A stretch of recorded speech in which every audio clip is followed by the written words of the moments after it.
Om Om Ganana Antva Ganapatigam Mavamahe Kavin Kavinam Upavashravastramam Jeshtam Brahmanan Brahmanaspada Anushrunnoti Visida Sadhanam Om Mahaganadipataye Namaha Om Keshvaya Namaha Om Narayana Namaha Om Maha Om Govindaya Namaha Om Vishnuve Namaha Matsudaya Namaha Trivikrama Namaha Vamana Namaha Sridharaya Namaha ऋषिकेशाय नमः पद्मनाभाय नमः दामोदराय नमः संकर्षणाय नमः वासुदेवाय नमः प्रद्युम्नाय नमः पुरुषोत्तमाय नमः दोक्षाय नमः नारसिंहाय नमः अच्युताय नमः जनार्दनाय नमः उपेन्द्राय नमः हरे नमः श्री कृष्णाय नमः.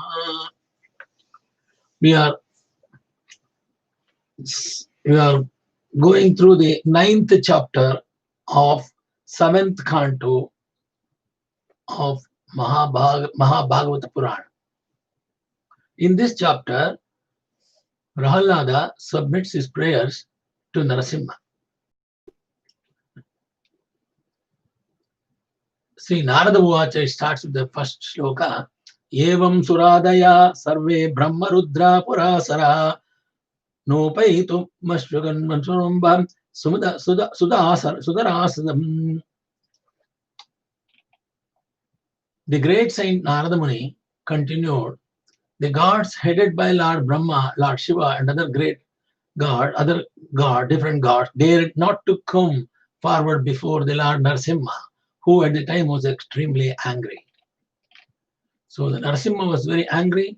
The goddess of fortune Lakshmi ji was requested to go before the Lord Narasimha by the gods present, who because of fear could not do so. But even she had never seen such a wonderful and extraordinary form of Lord Narayana, and thus she could not approach him easily.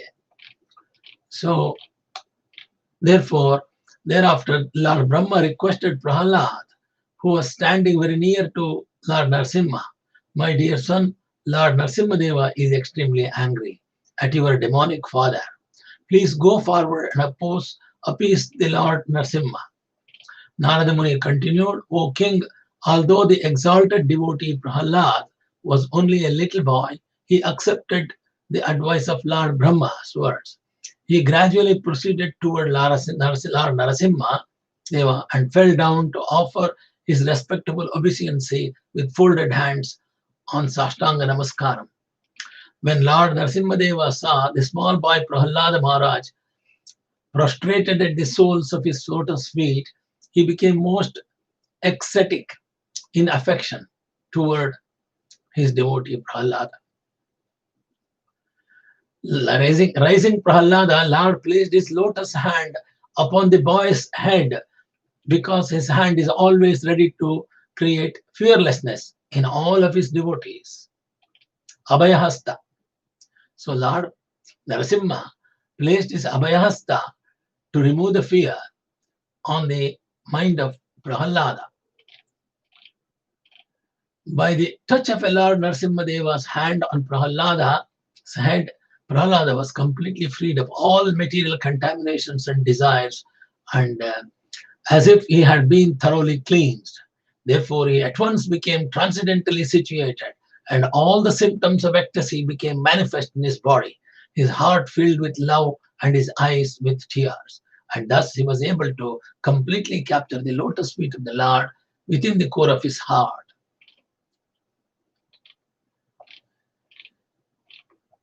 Prahlada fixed his mind and sight upon the Lord Narasimha Deva with full attention in complete trance. With a fixed mind, he began to offer prayers in love with faltering voice. So Prahalada Uvacha, it starts with Prahalada Uvacha. Brahmadaya Suragana Manoyata Siddha Satvayatana Kathana Matayo Vachasam Uvahai Naraditam Puruganay Madunapi Pushpuhu Kimto Shtumarghati Same Hari Rugrajate. That's the 8th sloka in that chapter. Prahlada says, he prayed to Lord Narasimha, how is it possible for me, who have been born in a family of Asuras, to offer suitable prayers to satisfy the Supreme Personality of Godhead, Narasimha Deva? Even until now, All the gods, headed by Lord Brahma, and all the saintly persons could not satisfy the Lord by streams of excellent words, although such persons are very qualified, being in the mode of goodness, Sattvika Guna, Shuddha Sattva, then what is to be said of me? I am not at all qualified to talk in front of the Lord. That's what he told. Prahalada continued, one may possess wealth, an aristocratic family, beauty, austerity, education, sensory expertise, luster, influence, physical strength, diligence, intelligence, and mystic yogic power. But I think that even by all these qualifications, one cannot satisfy the Supreme Personality of Godhead. However, one can satisfy the Lord simply by devotional service. Gajendra did this and he got Gajendra Moksha, and that's the Lord was satisfied with him. If Brahmana has all 12 of the Brahminical qualifications as they are stated in the book called Sanat Sujatha,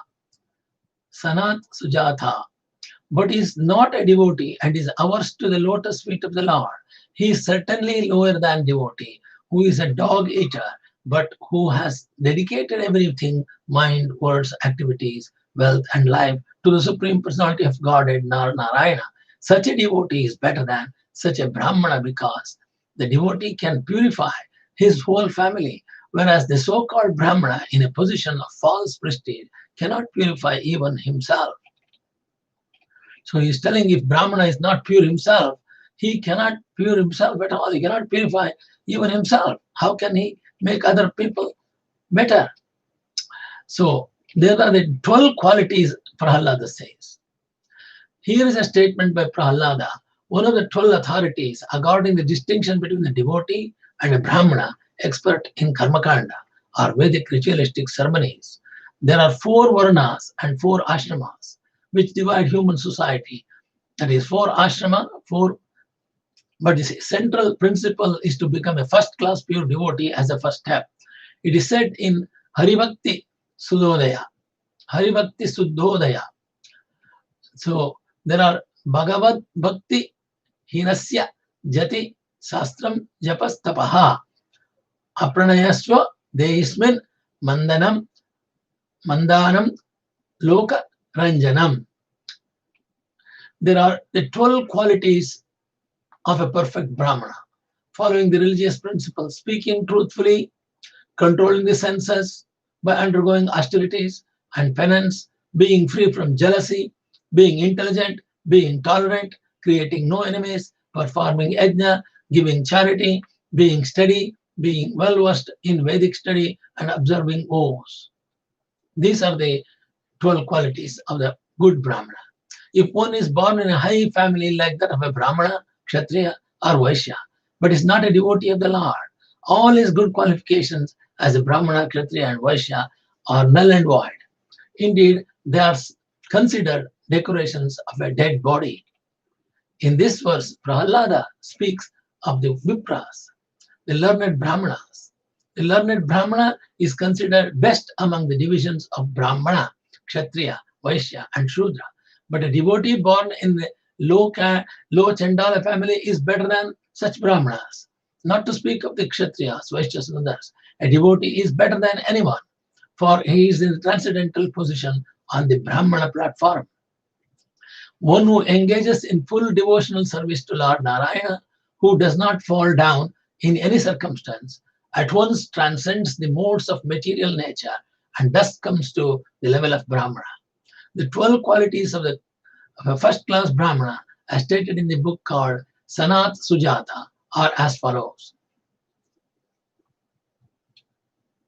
The European and American devotees in the Krishna consciousness movement are sometimes accepted as Brahmanas, but the so-called caste Brahmanas are very much envious of them. In answer to such envy, Prahlada says that one who has been born in Brahmana family, but is falsely proud of his prestigious position as a Brahmana, cannot even purify himself, not to speak of his family, whereas a Chandala, a low-born person, is a devotee and has fully surrendered into the lotus feet of the Lord. He can purify his entire family. We have had actual experience of how Americans and Europeans, because of their full Krishna consciousness, have purified their whole families. So much so that a mother of a devotee at the time of her death inquired about Krishna with her last breath. Therefore, it is theoretically true and has been practically proven that a devotee can give the best service to his family, his community, his society, and his nation. The foolish accuse a devotee of the following principle of escapism, but actually the fact is that a devotee is the right person to elevate his family. A devotee engages everything in the service of the Lord, and therefore he is always exalted. The Supreme Personality of Lordhead, the Supreme Person of Godhead, is always fully satisfied in himself. Therefore, when something is offered to him, the offering by the Lord's mercy is for the benefit of the devotee. For the Lord does not need service from anyone. To give an example, if one's face is decorated, the reflection of one's face in a mirror is also seen to be decorated. Therefore, although I was born in a demonic family, Prahlada says, I am a demon because I formed that my father and mother are demon family. I may without a doubt offer prayers to the Lord with full endeavor as far as my intelligence allows. Anyone who has been forced to ignore to enter the materialistic world may be purified by material life if he offers prayers to the Lord and bears the Lord glories. Because Prahalada is born in a Asura family, he is telling that he is not fit to serve the Lord. O my Lord, all the gods headed by Lord Brahma are sincere servants of your Lordship, who are situated in a transcendental position. Therefore, they are not like us. Prahlada and his father, what he meant, they are not like us, because we are demon Hiranyakashipu and Hiranyakashipu's son. Your appearance in this fearsome form is your pastime, for your own pleasure. Such an incarnation is always meant for the protection and improvement of the whole universe. Prahlada wanted to assert that his father and other members of his family were all unfortunate because they were born in a demon family, whereas the devotees of the Lord are always fortunate because they are always ready to follow the orders of the Lord. When Supreme Lord appears in this materialistic world, in his various incarnations, he performs two functions, saving the devotee and vanquishing the demon. Lord Narasimha, for example, appear for the protection of his devotee Prahlada. Such pastimes as those of Narasimha are certainly not meant to create a fearful situation for the devotees, but nonetheless, the devotees are being very simple and faithful, are afraid of the fierce incarnation of the Lord. Therefore, Prahlada in the following prayer requests the Lord to give up his anger. My Lord Narasimha, please therefore cease your anger now that my father, the great demon Hiranyakashipu, has been killed. Since even saintly persons take pleasure in the killing of a scorpion or a snake, all the worlds have achieved great satisfaction because of the death of his big demon, Asura, Raja. Now they are confident of their happiness and they will always remember your auspicious incarnation in order to be free from fear. My Lord, who are never conquered by anyone, I am certainly not afraid of your ferocious mouth and tongue, your eyes bright like the sun of your flowing eyebrows. I do not fear your sharp, pinching teeth, your garland of intestines, your mane soaked with the blood, or your high wedge-like ears, nor do I fear your tumultuous roaring, which makes elephants flee to distant places, or your nails which are meant to kill your enemies. Lord Narasimha, fierce appearance was certainly most dangerous for the non-devotees. But the Prahalada says such a fearful appearance was not at all disturbing him. The lion is very fearsome for the other animals, but its cubs are not at all afraid of the lion. The water of the sea is certainly dreadful for all living entities of the land, but within the sea, even the small fish is not afraid. Why? Because the small fish has taken shelter of the big ocean. It is said that although great elephants are taken away by the flooding waters of the river, the small fish swim opposite the current. Therefore, although the Lord sometimes assumes a fierce appearance to kill the Dushkritis, the devotees worship him. Keshava, Keshava, Dhritanara Hari Rupa, Jaya Jagadisha Hare. The devotee always takes pleasure in worshipping the Lord and glorifying the Lord in any form, either pleasing or fierce. O most powerful, insurmountable, insurmountable Lord, Narasimha, who are kind to the fallen souls, I have been put into the association of demons as a result of my activities, and therefore I am very much afraid of my condition of life within this material world. When will that moment come when you will call me to the shelter of your lotus feet, which are the ultimate goal for liberation from conditional life? So Prahlada said he wanted liberation. O Great One, O Supreme Lord, because of combination with pleasing and displeasing circumstances, and because of separation from them, one is placed in a most regrettable position within the heavenly or hellish planets, as if burning in a fire of lamentation, although there are many, many remedies by which to get out of miserable life. Any such remedies in the material world are more miserable than miseries themselves. Therefore, I think that the only remedy is to engage in your service. Kindly instruct me in such service. So Prahlada says, I want to render my service to your lotus feet. That's the only way we can cultivate our Bhakti Marga. O my Lord Narasimha, by engaging in your transcendental loving service in the association of devotees who are liberated souls, I shall become completely uncontaminated by the association of the three modes of material nature and be able to chant the glories of your Lordship, who are so dear to me. I shall chant your glories, following exactly in the footsteps of Lord Brahma and his disciplic succession. In this way, I shall undoubtedly be able to cross the ocean of samsara. My Lord Narasimha, O Supreme Lord, because of bodily conception of life, embodied souls neglected and not cared for you, but you cannot do anything for their betterment. Whatever remedies they accept,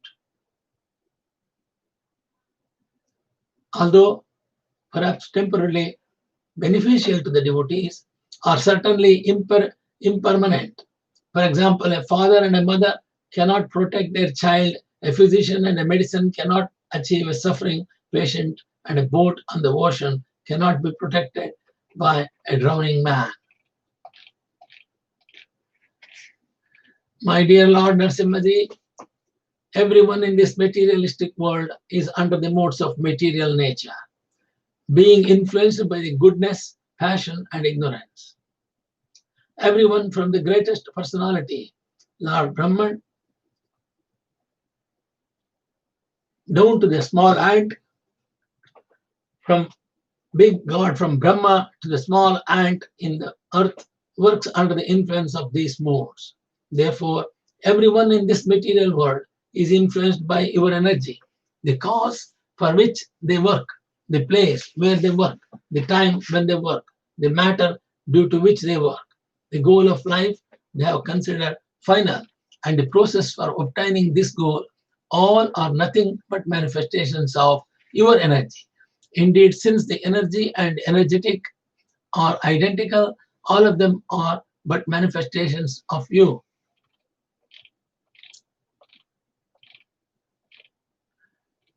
The mind is always planning how to remain in the materialistic world and struggle for existence.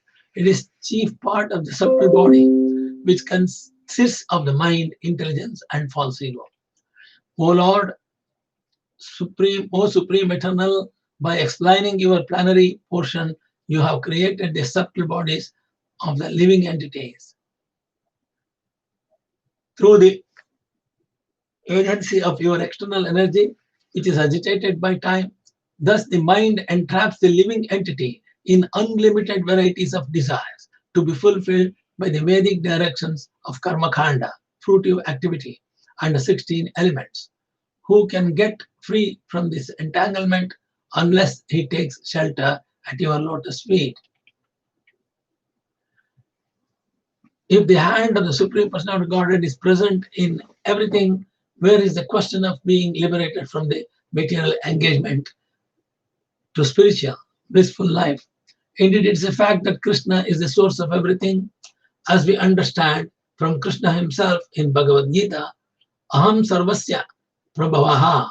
All the activities in both the spiritual and material world are certainly conduced or conducted by the orders of Supreme Personality of Godhead through the agency of either the material or spiritual nature, as further confirmed in Bhagavad Gita, Maya Dakshina Prakriti Sriyate Sacharacharam. Without the direction of the Supreme Personality of Lord Godhead, material nature cannot do anything. It cannot act independently. Therefore, in the beginning of the living entity wanted to enjoy the material energy and to give the living entity all activity, Krishna, the Supreme Personality of Godhead, created this materialistic world and give the living entity the facility to concoct different ideas and plans through the mind. These facilities offered by the Lord to the living entity constitute the 16 kinds of perverted support in terms of the knowledge, gathering senses, the working senses, the mind, and the 5 material elements. The wheel of repeated birth and death is created by the Supreme Personality of Godhead, but to direct the bewildered living entity in progress towards liberation according to varied stages of advancement. The different directions are given in the Vedas. If one wants to be elevated in the higher planetary system, he may follow the Vedic directions as the Lord states in Bhagavad Gita.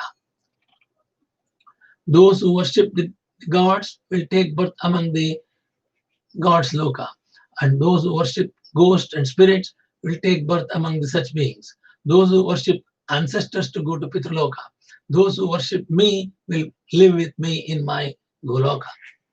The real purpose of the Vedas is to direct one back home, back to Godhead, but the living entity, not knowing the real goal of his life, wants to go sometimes here and sometimes to Martiloka and sometimes Devaloka, sometimes there and do sometimes this and sometimes that.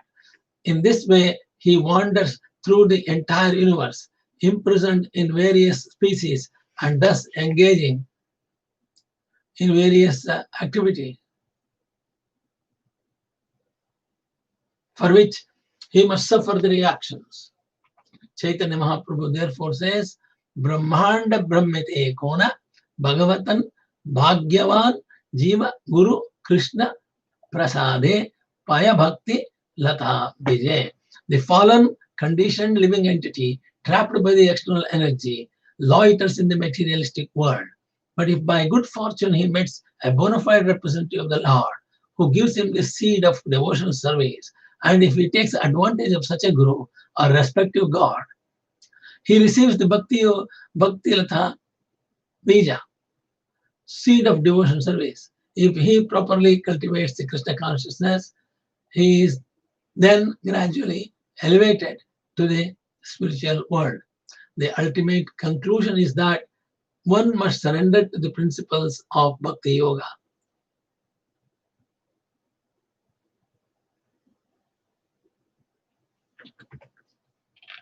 Coming to the shloka of 22, My dear Lord, O Supreme Great, you have created this material world of 16 constituents, but you are transcendental to their material qualities. In other words, these material qualities are under your full control, and you are never conquered by them. Therefore, the time element is your representation. My Lord, O Supreme, no one can conquer you.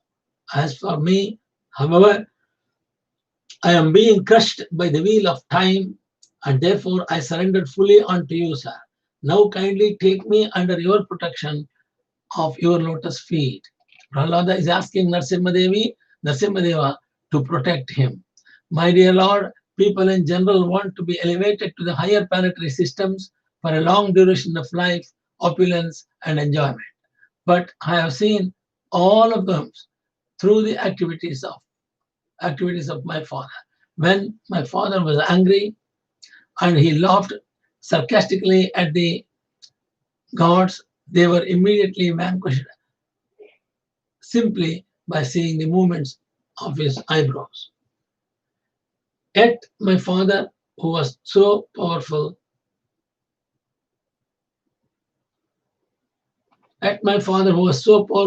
has now been vanquished by you within a moment. My dear Lord, now I have complete experience concerning the worldly opulence, mystic power, longevity, and other material pleasures enjoyed by all living entities, from Lord Brahma down to the ant. As a powerful time, you destroy them all. Therefore, because of my experience, I do not wish to possess them. My dear Lord, I request you to possess, please. I do not wish to possess them. As powerful time, you destroy them all. Therefore, because of my experience, I do not wish to possess them. My dear Lord, I request you to place me in touch with your pure devotee and let me serve him as a sincere servant.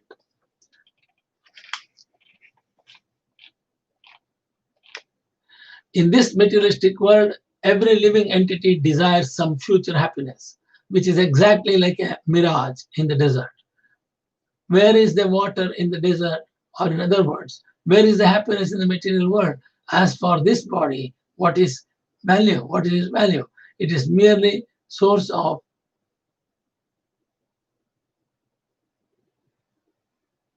various diseases. As far as this body, what is its value? It is merely a source of various diseases. The so-called philosophers, scientists, and politicians know this very well, but nonetheless, they aspire for temporary happiness.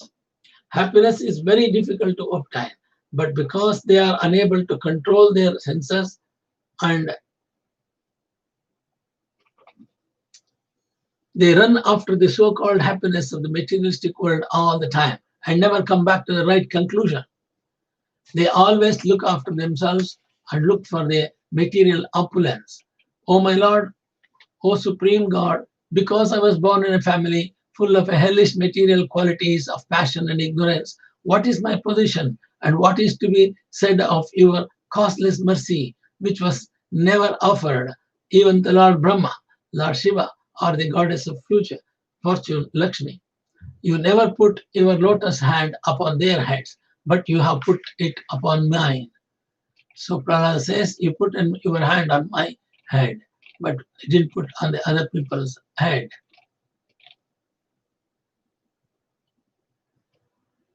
So we are coming to the shloka 27. Unlike an ordinary living entity, my Lord, you do not discriminate between friends and enemies, the favorable and the unfavorable, because for you there is no conception of higher and lower. Nonetheless, you offer your benedictions according to the level of one's service, exactly as desire tree delivers fruits according to the one's desire and make no distinction between the lower and the higher.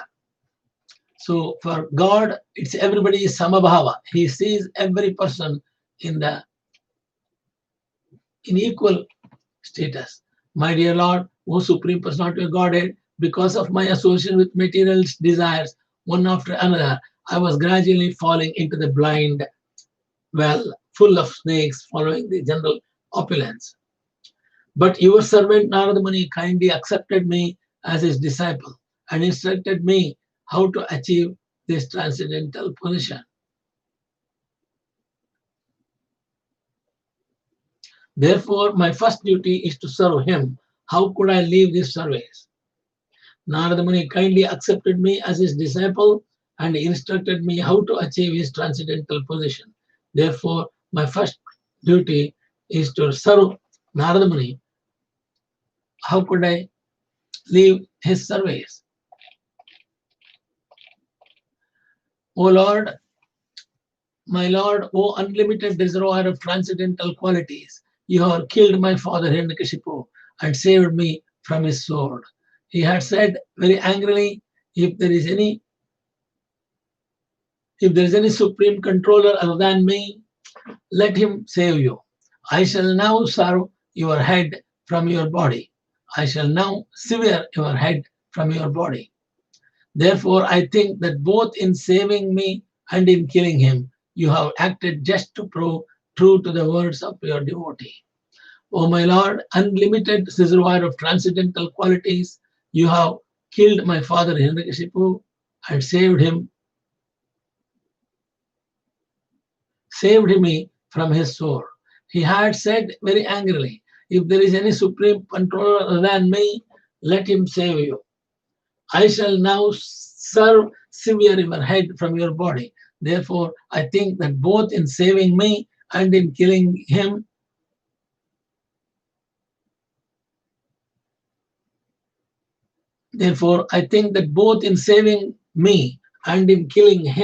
you have acted just to prove true to the words of your devotee. There is no other cause.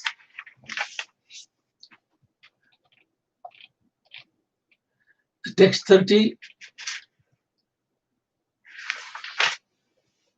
Ekastvameva jagate manushya yatvamadyantayyo prata gamasasya madutascha srushta gunavaktikaram nijamaya edam naneva tairadaptistada pradishtaha. Sloka 30. My dear Lord, you alone manifest yourself as the entire cosmic manifestation. For you existed before the creation, you exist after the annihilation, and you are the maintainer between the beginning and the end. All this is done by your external energy through actions and reactions of the three modes of material nature. Therefore, whatever exists externally and internally is you alone.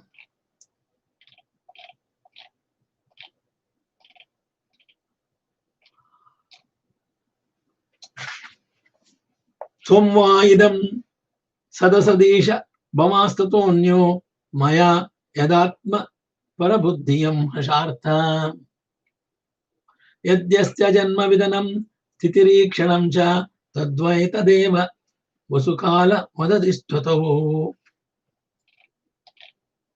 My dear Lord, O Supreme Personality of Godhead, the entire cosmic creation is caused by you, and the cosmic manifestation is an effect of your energy.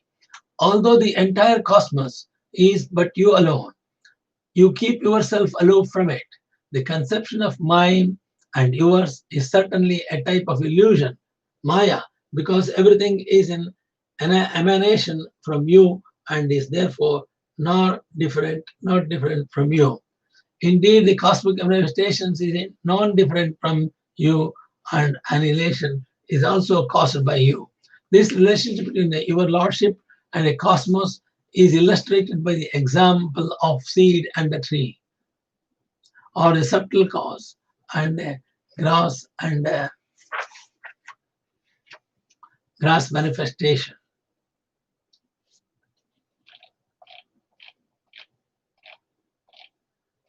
Going to 32 shloka.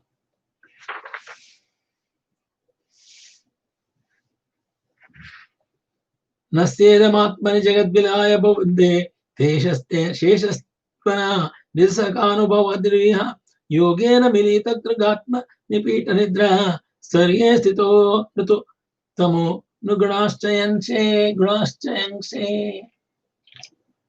O my Lord, O Supreme Person of Godhead, after the annihilation or the creative energy is kept in you, who appear to sleep with half-closed eyes. Actually, however, you do not sleep like an ordinary human being, or you are always in a transcendental stage beyond the creation of the material world, and you always feel transcendental bliss.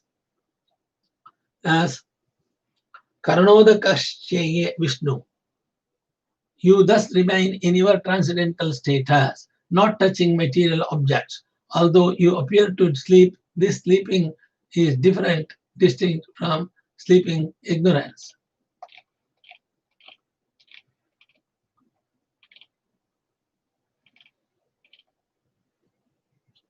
This cosmic manifestation, the material world, is also your body. This total lump of water is agitated by your potent energy known as Kala Shakti, and thus the three modes of material nature are manifested. You awaken from the bed of Shesha, Ananta, and from your navel a small transcendental seed is generated. It is from this seed that the lotus flower of the gigantic universe is manifested, exactly as a banyan tree grows from a small seed.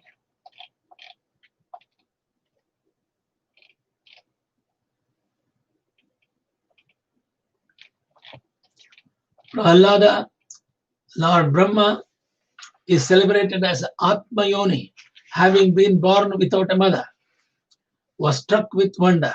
Thus he took shelter of the lotus flower. When he had been purified after undergoing severe austerities for many hundreds of years, he could see that the cause of all chambers, cause of all causes, the Supreme Person of Godhead, was spread throughout his own body and senses, just as aroma, although very subtle, is perceived in the earth.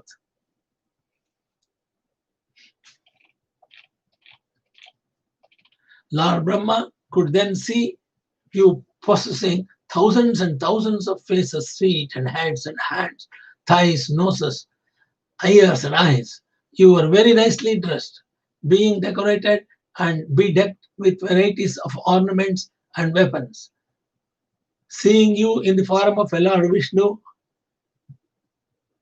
your symptoms and form being transcendental, your legs extending from the lower planets to Lord Brahma achieved the transcendental bliss. My dear Lord, when you appeared as Hayagriva with the head of a horse, you killed two demons known as Madhu and Kaitava, who were full of modes of passion and ignorance. Then you delivered the Vedic knowledge to Lord Brahma. For this reason,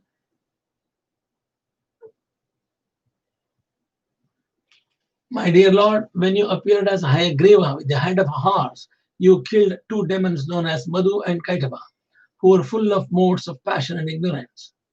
Then you delivered the Vedic knowledge back to the Lord Brahma. For this reason, all the great scientists, great saints, accept your forms as transcendental, untinged by material qualities.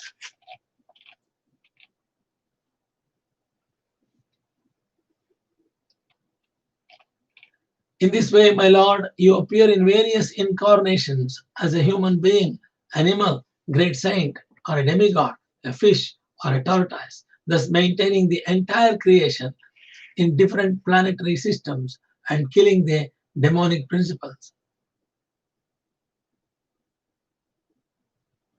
According to the age, my Lord, you protect the principles of religion. In the age of Kali Yuga, however, you do not assert yourself as the Supreme Person of Godhead, and therefore you are known as Triyuga of the Lord, who appears in three gunas, yugas. As the Lord appeared just because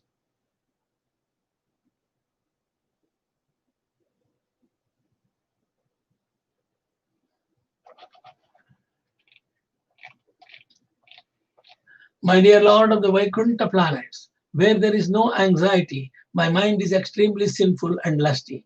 being sometimes so-called happy and sometimes so-called distressed. My mind is full of lamentation and fear, and it always seeks more and more money. Thus, it has become most polluted and is never satisfied in topics concerning you. I am therefore most fallen and poor in such a status of life. How shall I be able to discuss your activities?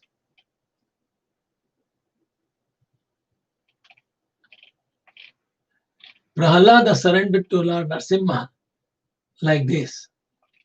My dear Lord, infallible one, my position is like that of a person who has many wives, all trying to attract him in their own way. For example, one tongue is attracted to palatable desires, the genitals of sex with an attractive woman, and in a sense of touch to contact with soft things. The belly, although filled, still wants to eat more and more. And the ear, not attempting to hear about you, is generally attracted to cinema songs and serial songs and stories of serials. The sense of smell is attracted to yet another side. The restlessness eyes are attracted to scenes of sense gratification, and the active senses are attracted elsewhere. In this way, I am certainly embarrassed. My dear Lord, you're always transcendentally situated on the other side of the river of the death.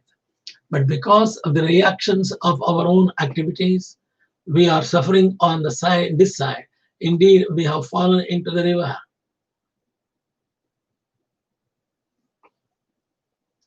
We have fallen into this river and are repeatedly suffering from pains of birth and death and eating horrible things. Now kindly look upon us, not only upon me, but also upon all others.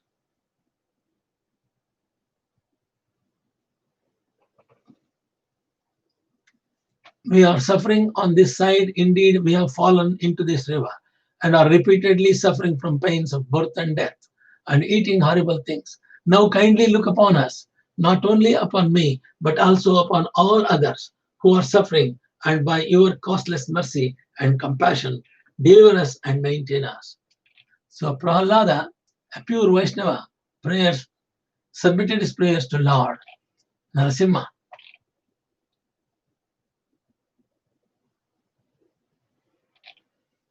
O Lord, O Supreme Person of Godhead, original spiritual master of the entire world, what is difficulty for you, who manages the affairs of the universe, in delivering the fallen souls engaged in your devotional service? You are the friend of all suffering humanity, and for great personalities, it is necessary to show mercy to the foolish. Therefore, I think that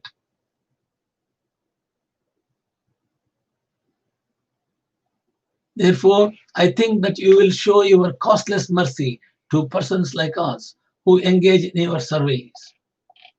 So Prahalada is expecting his blessings. O best of great personalities, I am not at all afraid of material existence, for wherever I stay, I am fully absorbed in the thoughts of your glories and activities. My concern is only for the fools and rascals who are making elaborate plans for material happiness and maintaining their families, societies, and countries. I am simply concerned with the love and affection of the parents and father, mother, and in seniors. Throughout the entire world, everyone is making a big plans to adjust the miseries of the material world, and this is true at present, in the past, and in the future. My dear Lord Narasimha Deva, I see that there are many saintly persons indeed, but they are interested only in their own deliverance, not caring for the big cities and towns.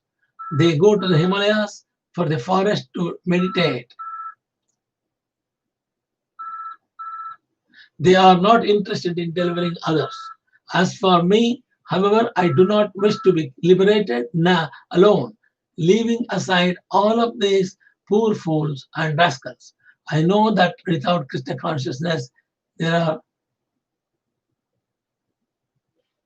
Therefore, I wish to bring them back to shelter at your lotus feet.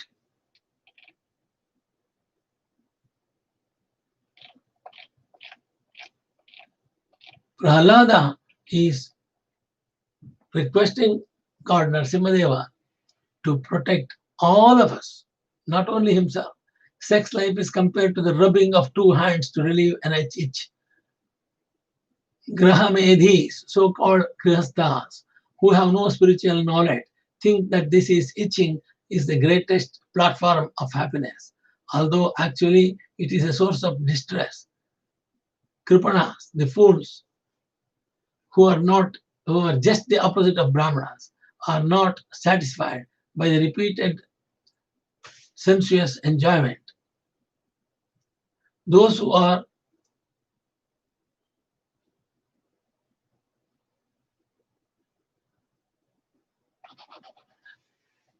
so Prahlada's request for Lord Narasimha to bless all of us equally. He's not asking only for himself. O Supreme Personality of Godhead, there are 10 prescribed methods on the path of liberation: to remain silent, not to speak to anyone, to observe vows, to amass all kinds of Vedic knowledge, to undergo austerities, to study the Vedas and other Vedic literatures, to execute the duties of Varnashrama Dharma, to explain the Shastras, to stay in a solitary place, to chant mantras silently, and to be absorbed in trance. These different methods for liberation are generally only a professional practice and means of a livelihood for those who have not conquered their senses. Because such persons are falsely proud, these procedures may not be successful. But authorized Vedic knowledge, one can see that the forms of cause and effect in the cosmic manifestation belong to the Supreme Personality of Godhead. For the cosmic manifestation is his energy. Both cause and effect are nothing but energies of the Lord. Therefore, O my Lord, just as a wise man, by considering cause and effect, can see how fire permeates wood, those engaged in devotional service understand how you are both the cause and effect. O Supreme Personality of Godhead, you are actually the air, the earth, fire, the sky, and water, all the 5 elements. You are the object of sense perception, the little airs, the life airs, the 5 senses, the mind, consciousness, and false ego. Indeed, you are everything subtle and gross, the material elements, and anything expressed either in the words or by the mind are nothing but you. Neither the 3 modes of material nature, sattva guna, rajasika guna, tamo guna, nor the predominating deities controlling these 3 worlds, 3 modes, nor the 5 gross elements, nor the mind, nor the gods, nor the human beings can understand your lordship. For they are all subjected to birth and annihilation. Considering this, the spiritually advanced have taken to devotional service. Such wise men hardly bother with Vedic study. Instead, they engage themselves in the practical devotional service.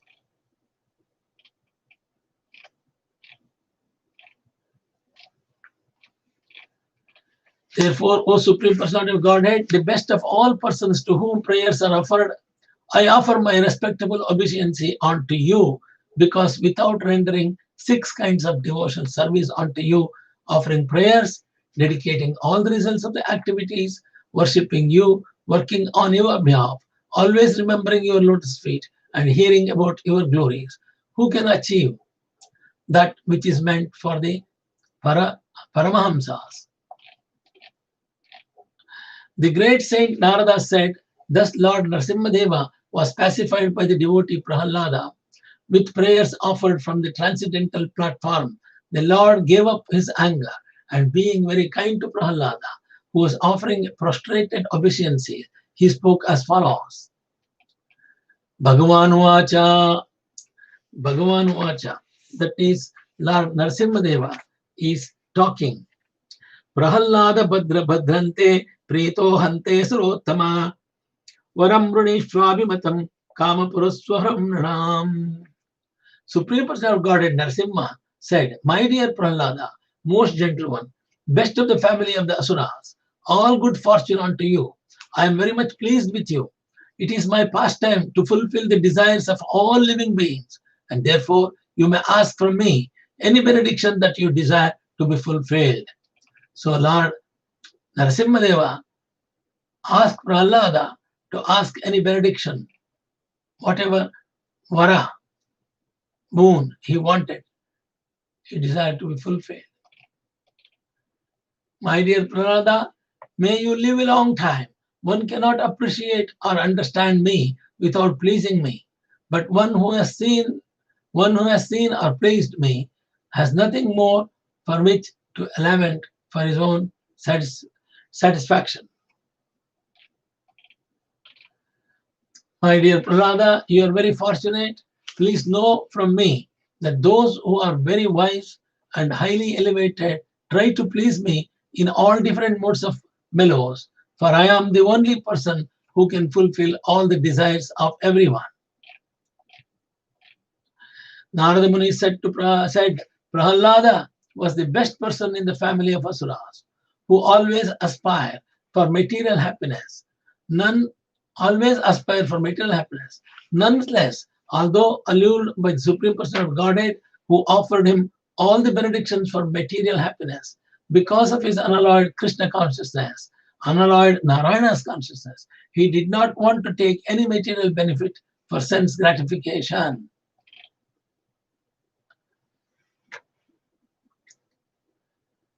O my Lord Jagadisha, I do not pray for benedictions by which to achieve material wealth, popularity, or beauty. My only desire is to serve you. Kindly engage me in the service of the servant of your servant. So Prahlada pacifies the Lord with prayers, but he didn't ask for any boon. He didn't ask for any benedictions. Prahlada says, O my Lord Jagadisha, I do not pray for benedictions by which to achieve material wealth, popularity, and beauty. My only desire is to serve you. Kindly engage me in the service of the servant of your servant. Thus end the Bhaktivedanta purports of 7th canto, 9th chapter of the Srimad Bhagavatam, entitled Prahalada, prayers to Lord Narasimha with prayers.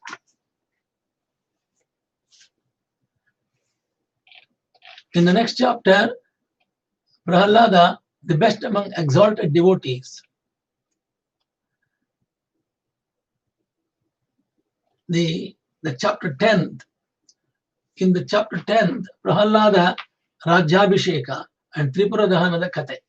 Tripura Dahana is a story of 3 moving forts in the sky. This chapter describes how the Supreme Personal Godhead Narasimha disappeared after pleasing Prahlada. It also describes the benediction given by Lord Shiva. Lord Narasimha wanted to bestow benedictions upon Prahlada Maharaj one after another, but Prahlada, thinking them impediments on the path of spiritual progress, did not accept any of them. Instead, he fully surrendered at the Lord's lotus feet. He said, if anyone engaged in the devotion service of the Lord prays for personal sense gratification, he cannot be called a pure devotee or even a devotee. He may be called only a merchant engaged in business of give and take. Similarly, a master who wants to please his servant after taking service from him is also not a real master.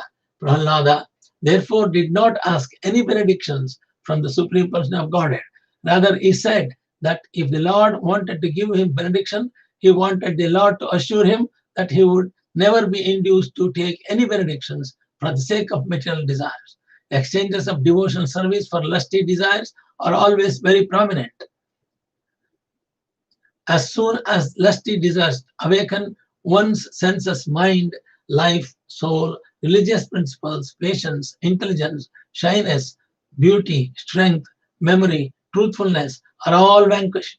One can render unalloyed devotional service only when there are no material desires in one's mind. The Supreme Personality of Godhead was greatly pleased with Prahlada Maharaj for his unalloyed devotion, and the Lord provided him one material benediction, that he would be perfectly happy in this world and live his next life in Vaikuntha. The Lord gave him the benediction that he would be the king of this materialistic world until the end of Manvantara millennia, and that although in this material world he would have the facility to hear the glories of the Lord and depend fully on the Lord, performing services to him in uncontaminated bhakti yoga. The Lord advised Prahlada to perform sacrifices through bhakti yoga, for this is the duty of a king. Prahlada accepted whatever the Lord had offered him, and he prayed for the Lord to deliver his father. In response to this prayer, Lord assured him that in the family of such a pure devotee as he, not only the devotee is a father, but his forefathers for 21 generations are liberated. So Prahalada is lucky. Lord Narasimha Deva assured him liberation to all the 21 generations above him, his forefathers. The Lord also asked Prahlada to perform the ritualistic ceremonies appropriate after his father's death. The Lord Brahma, who was also present, offered many prayers to the Lord, expressing his obligation to the Lord for having offered benedictions to Prahlada. The Lord advised Lord Brahma not to offer benedictions to asuras as he had done to Hiranyaka. For such benedictions indulged him, the Lord Narasimha Deva disappeared. On that day, Prahalad Maharaj was installed on the throne of the world by Lord Brahma and Shukracharya. Thus, Narada Muni described the character of Prahlada for Yudhishthira Maharaj, and he further described the killing of Ravana by Lord Rama and the killing of Shishupala and Dantavakra in Dwapara Yuga. Shishupala, of course, had merged into the existence of the Lord and thus achieved Sayujya Mukti. Narada Muni praised Yudhishthira Maharaj because the Supreme Lord Krishna was the greatest well-wisher and friend of the Pandavas and almost always stayed in their house. Thus, the fortune of the Pandavas was greater than that of the Prahalada. Later, Narada Muni described how the demon Maya Dhanava constructed Tripura for the demons, who became very powerful and defeated the demigods. Because of this defeat, Lord Rudra Shiva dismantled Tripura. Thus, he became famous as Tripurari. For this, Rudra is very much appreciated, worshipped by the gods. This narration occurs at the end of the chapter.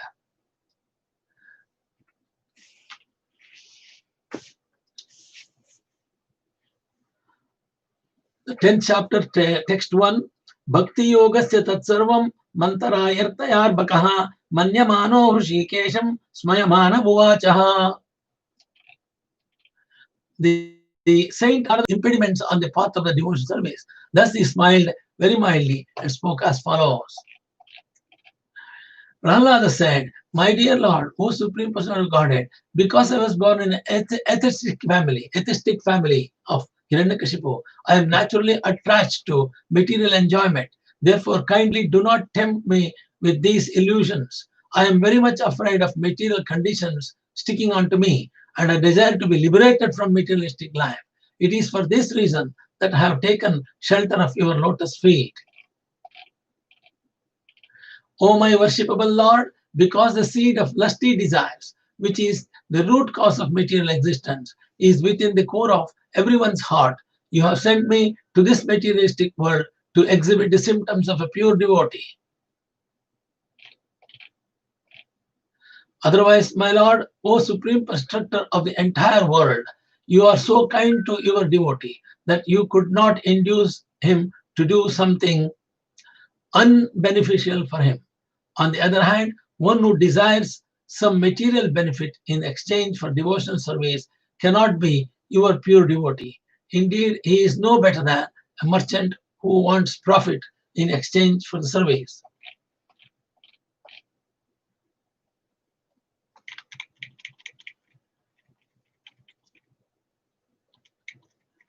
Text 5. A servant who desires material profits from his master is certainly not a qualified servant of pure devotee or a pure devotee. Similarly, a master who bestows benedictions upon his servant because of a desire to maintain a prestigious position as master is also not a pure master. O my Lord, I am your unmotivated servant. and you are my eternal master. There is no need of our being anything other than master and servant. You are naturally my master, and I am naturally your servant. We have no other relationship. Prahlada said, I am your unmotivated servant, and you are my eternal master. There is no need of our being anything other than master and servant. You are naturally my master, and I am naturally your servant. We have no other relationship. So that's what Prahlada told Lord Narasimha Deva. O my Lord, best of the givers of benediction, if you at all want to bestow a desirable benediction upon me, then I pray from your Lordship that within the core of my heart there to be no material desires. So he asked Lord Narasimha Deva that remove all the materialistic desire from my heart. That's a benediction he is asking. O my Lord, because of lusty desires from very beginning of my one's birth, the functions of one's senses, mind, life, body, religion, patience, intelligence, shyness, opulence, strength, memory, and truthfulness are all vanquished.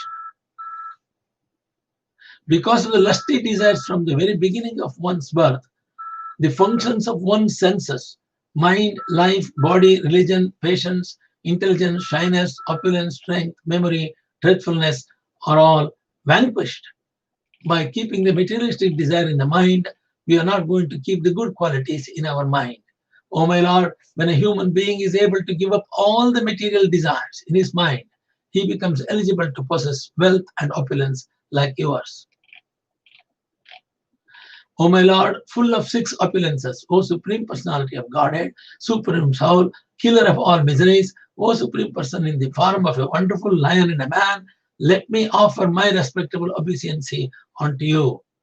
So Prahlada submitted his request. Supreme prayers. Supreme Personality of Godhead said, my dear Prahlada, a devotee like you never desires any kind of material opulences, either in this life or in the next. Nonetheless, I order you to enjoy the opulences of the demons in this materialistic world, acting as their king until the end of the duration of time occupied by Manu, 1 manvantara period. Prahlada became a king of his daddy's kingdom. It does not matter that you are in the material world. You should always continuously hear the instructions and messages given by me, and always be absorbed in thought of me. Or for I am the supposed super soul existing in the core of everyone's heart. Therefore, give up fruitive activities and worship me. My dear Prahlad, while you are in this material world, you will exhaust all the reactions of pious activity by feeling happiness, and by acting piously, you will neutralize impious activity.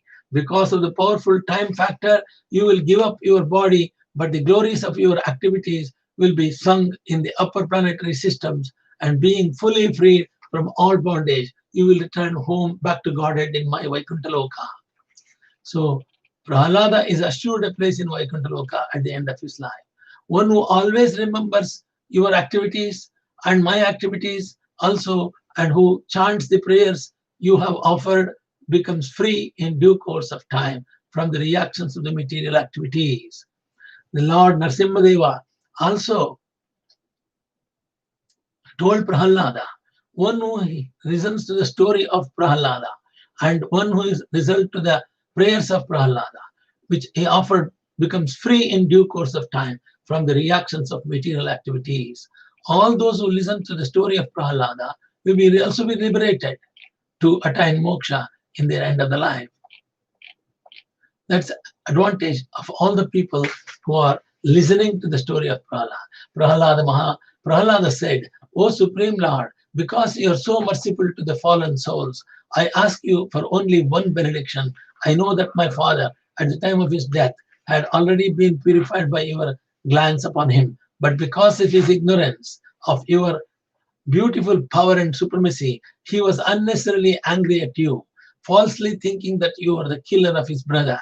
Thus he directly blasphemed your lordship, the spiritual master of all living beings, and committed heavily sinful activities directed against me, your devotee. I wish that he be excused for these sinful activities.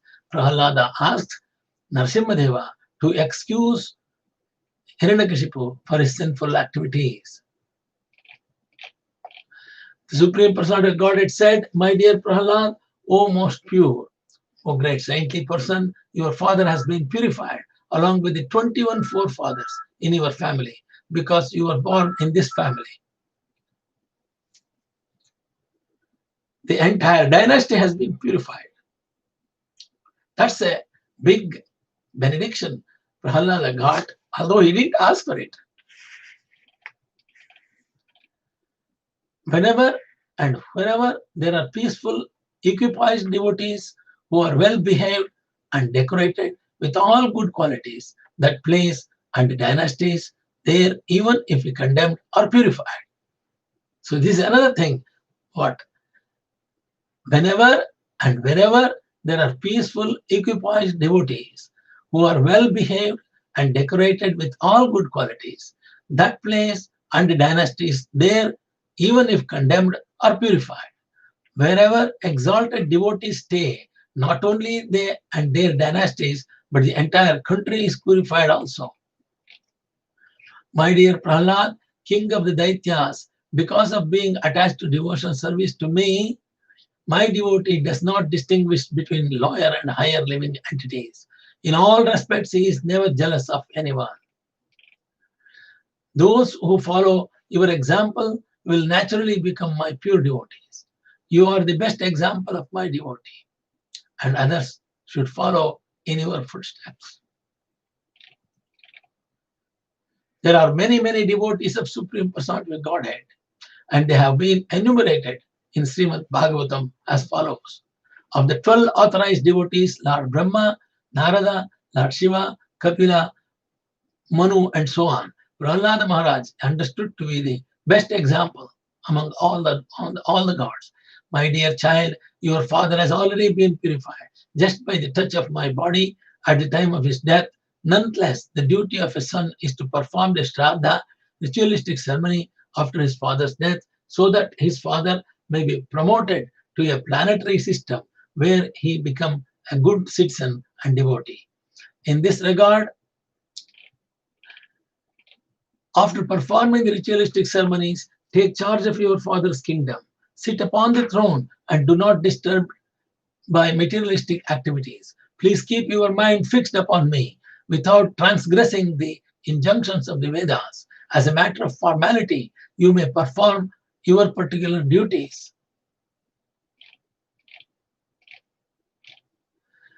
Narada Muni continued, thus as the Supreme Personality of Godhead ordered Prahlada Maharaj performed ritualistic ceremonies for his father, O King Yudhishthira, he was then enthroned in the kingdom of Hiranyakashipu as directed by the Brahmanas. It is essential that the society be divided into 4 groups of men, Brahmana, Kshatriya, Vaishya, and Shudras.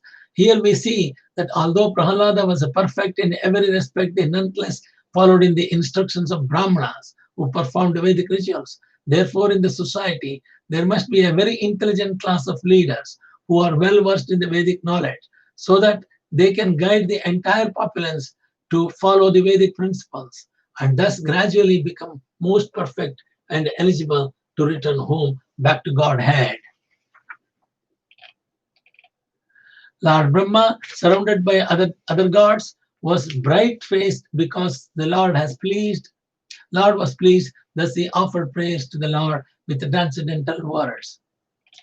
Lord Brahma said, O Supreme Lord of all lords, 26th.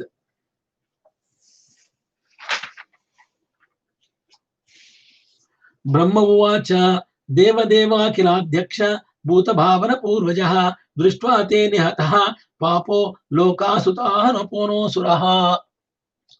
So Brahma said, O Supreme Lord of all lords, proprietor of all the entire universe, O benedictor of all living entities, O original person, Adi Purusha, because of our good fortune, you have now killed this sinful demon Hiranyakashipu, who was giving trouble to the entire universe. This demon Hiranyakashipu received from me the benediction that he would not be killed by any living being within the creation. With this assurance and with the strength derived from austerities and mystic power, he became excessively proud and transgressed all the Vedic injunctions. By great fortune, Hiranyakashipu's son Prahalada was now being released from the death.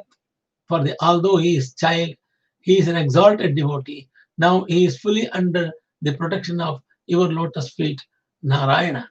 O dear Lord, O Supreme Personality of Godhead, you are the Supreme Soul. If one meditates upon your transcendental body, you naturally protect him from all sources of fear, even the imminent danger of death.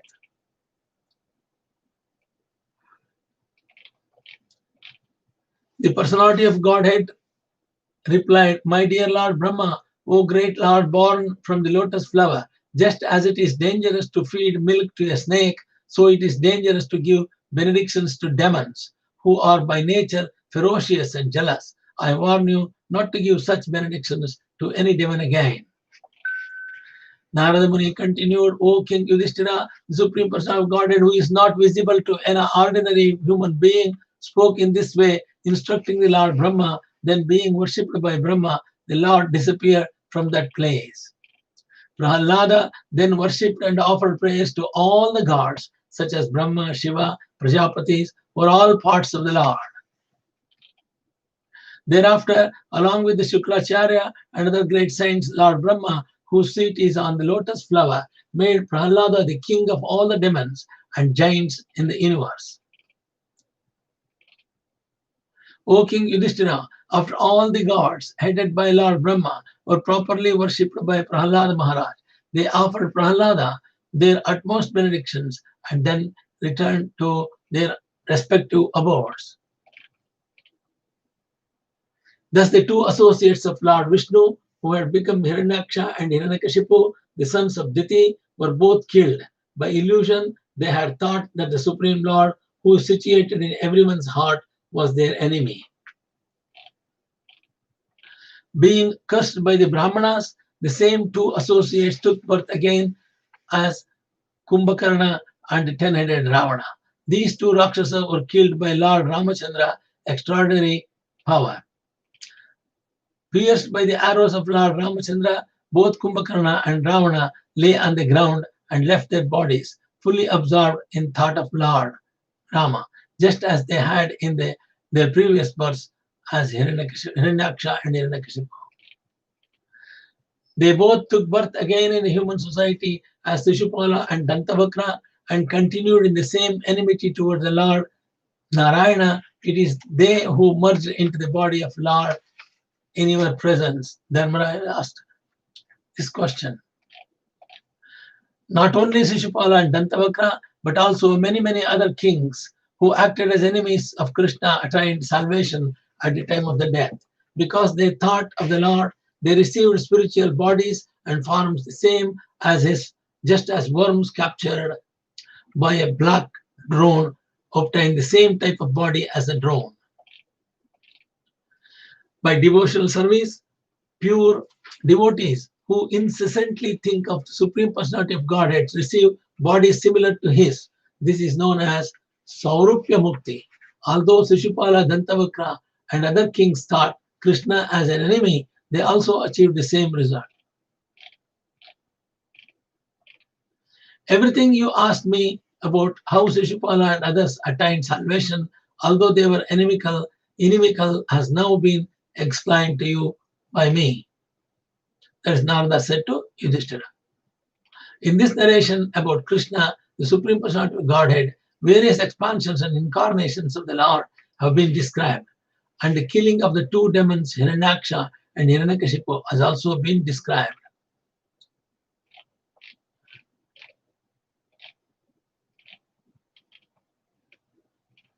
The narration describes the characteristics of great and exalted devotee Prahlada Maharaj as staunch devotional service. His perfect knowledge and his perfect detachment from material contamination. It also describes the Supreme Personality of Godhead as the cause of creation, maintenance, annihilation. Prahlada in his prayers has described the transcendental qualities of the Lord and has also described how the various abodes of the gods and demons, regardless of how materially opulent, are destroyed by the mere direction of the Lord. Srimad Bhagavatam is filled filled with descriptions of the characteristic of various devotees with difference to the service of the Lord, with reference to the service to the Lord. This Vedic literature is called Bhagavatam because it deals with the Supreme Person of Godhead and his devotees. By studying Srimad Bhagavatam under the direction of the bona fide spiritual master, one can perfectly understand the science of Krishna, science of Narayana, science of Vishnu, the nature of material and spiritual worlds, and the aim of life. Srimad Bhagavatam, Amalam Purnam, Srimad Bhagavatam. Srimad Bhagavatam, Amalam Purnam, Srimad Bhagavatam is the spotless Vedic literature as we have discussed in the beginning of Srimad Bhagavatam. Therefore, simply by understanding Srimad Bhagavatam, one can understand the science of the activities of devotees, the activities of the demons, the permanent abode and temporary abode. Through Srimad Bhagavatam, everything is perfectly known. The principles of religion by which one can actually understand the Supreme Person of Godhead are called Bhagavatha Dharma. The principles of religion by which one can actually understand the Supreme Personality of Godhead are called Bhagavatha Dharma. In this narration, therefore, which deals with these principles, actual transcendence is properly described. Through the principles of religion, one can understand the Supreme Person of Godhead, Brahman, the impersonal feature of the Supreme Lord, and Paramatma, the localized aspect of the Lord. When one is well conversant with all these principles, he becomes a devotee and performs Bhagavata Dharma. Prahalada, the spiritual master in the line of disciplic succession, advised that this Bhagavata Dharma be instructed to students from the very beginning of their education. Kaumara Ateret Prajno Dharman Bhagavatan Iha. To understand the science of the Supreme Person of Godhead is the real purpose of education. Sarvanam, Shravanam, Kirtanam, Vishnuhu. One must simply hear about and describe Lord Vishnu and his various incarnations. This narration concerning Prahlada Maharaj and Lord Narasimha, therefore, has properly described spiritual and transcendental subjects. One who hears and chants this narration about the omnipotence of the Supreme Personality of Godhead, Vishnu, is certainly liberated from material bondage without fail. Prahlada was the best among the exalted devotees. Anyone who with great attention hears this narration concerning the activities of Prahlada, the killing of Hiranyaka, and the activities of Supreme Godhead, Narasimha Deva, surely reaches the spiritual world where there is no anxiety. Thus end the Bhaktivedanta purports of 7th canto, the 10th chapter, first part of the Srimad Bhagavatam, entitled Prahlada, the best among exalted devotees.